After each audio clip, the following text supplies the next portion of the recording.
Fala pessoal, tudo bem? E aí, como vocês estão? Espero que bem, apesar de toda essa pandemia.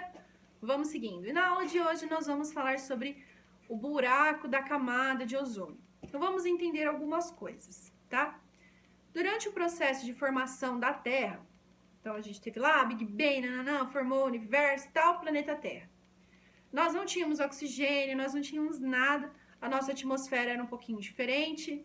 Era uma atmosfera gasosa ainda, mas ela era constituída por outros gases. A partir do desenvolvimento dos seres autótrofos, ou seja, né, fotossintetizantes foram lá, pega os componentes que tem ali disponíveis para eles, mais o calor do sol transformando ali no alimento, produto dessa reação da fotossíntese, liberação de oxigênio.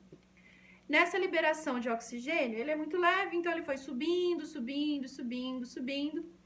Chegou a um ponto, uma determinada altura da atmosfera, que ele passou a reagir entre ele através de uma energia ionizante, né? De uma energia que é ultravioleta.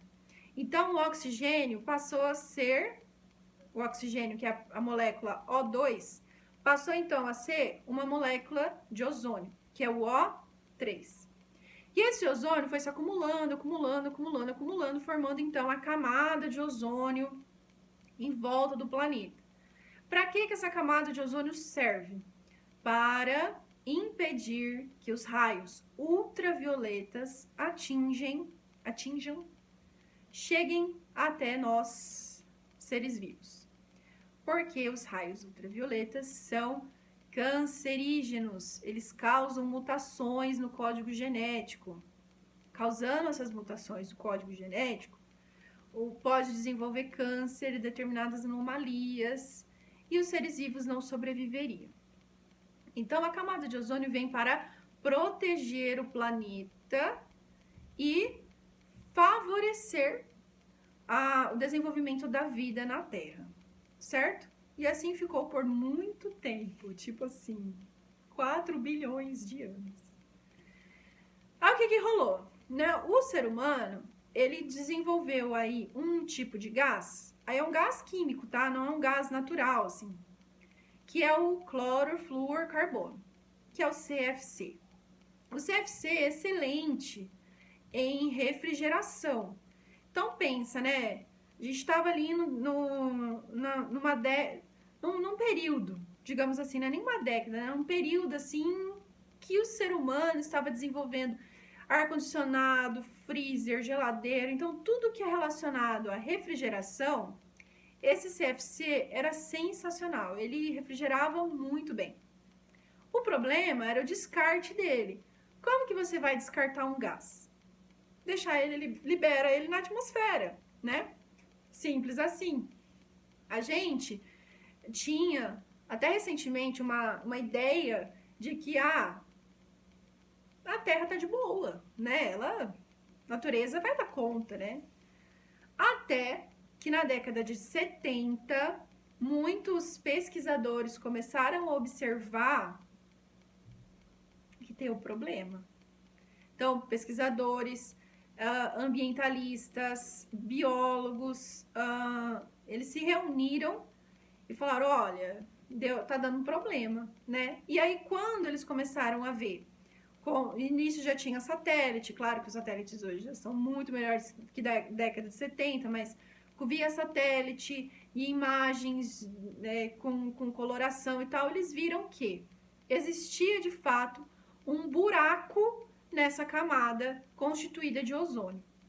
Na década de 70, esse buraco, ele estava ali no Polo Sul, então todo o continente da Antártida, e aí ele foi até mais ou menos onde está o Brasil hoje, Rio de Janeiro, Minas, pegava ali Argentina, Chile, Austrália, África. Então, praticamente 70% do hemisfério sul já estava muito comprometido com esse buracão, digamos assim, né? Um buraco bem extenso.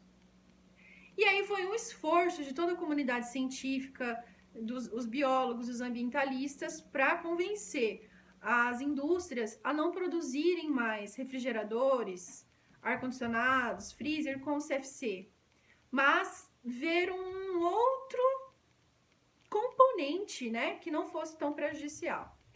E graças a Deus, né, isso foi feito, né, mas assim, foi um esforço muito grande, deu muito problema, pessoas, né, tiveram que lutar muito, né, pela questão ambiental, e aí parou-se de produzir, né, e aí ao invés de ser o CFC, passou a ser o HFC, que o hidrogênio não reage com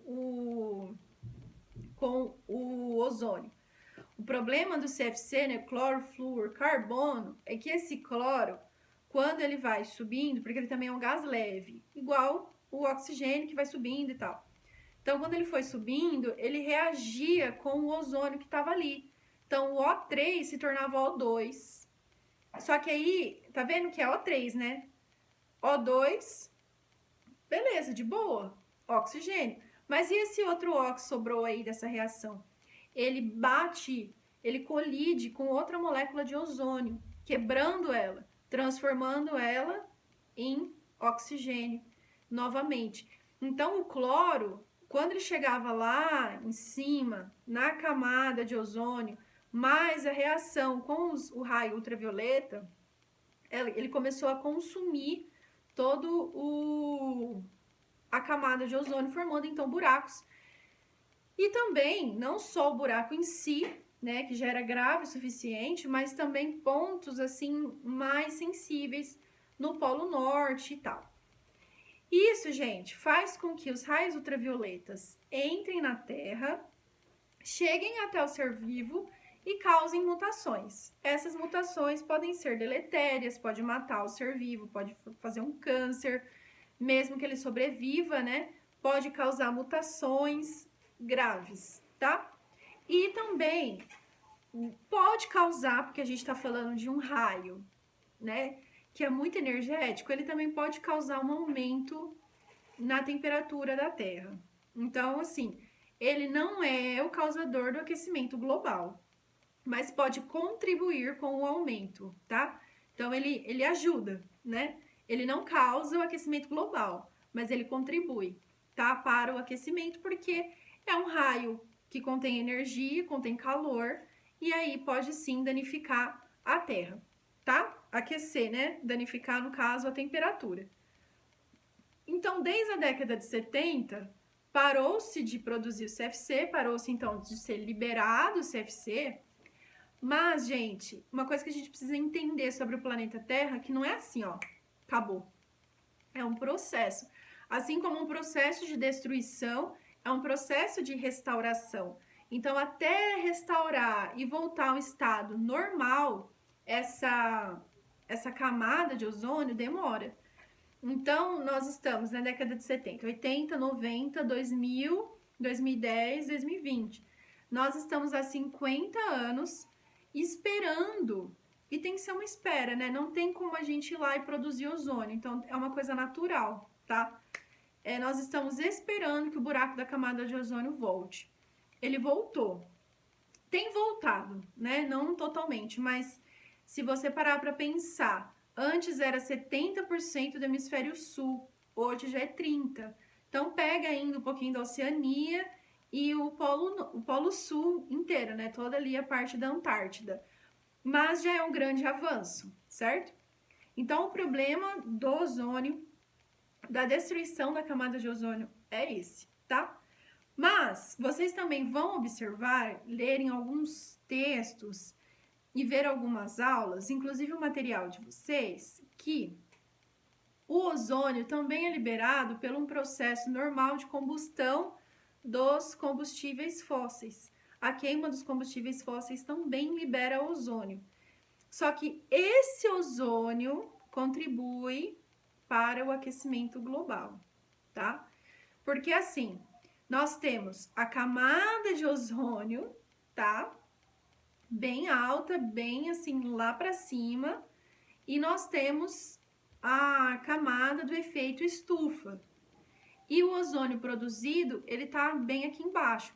Então, assim, gente, ele é produzido aqui no solo, né? Ele é um produto do escapamento do carro e outros veículos, à base de gasolina, mas ele fica aqui, tá? Ele fica mais aqui embaixo, causando o aquecimento global. Então, ele fica ali restrito à camada do efeito estufa, que é uma camada feita por gás carbônico, e tem o ozônio, que é lá em cima, tá? Esse ozônio é feito de oxigênio.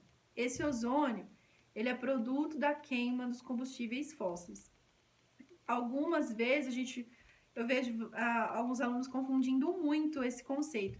Então, aqui eu já coloquei para vocês, esse é a mesma molécula, tá? É O3.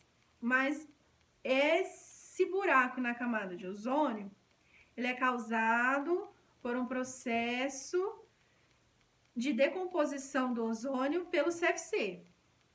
E nós temos o ozônio, que é produto da queima dos combustíveis fósseis, que já fica mais restrito à camada do efeito estufa, tá bom?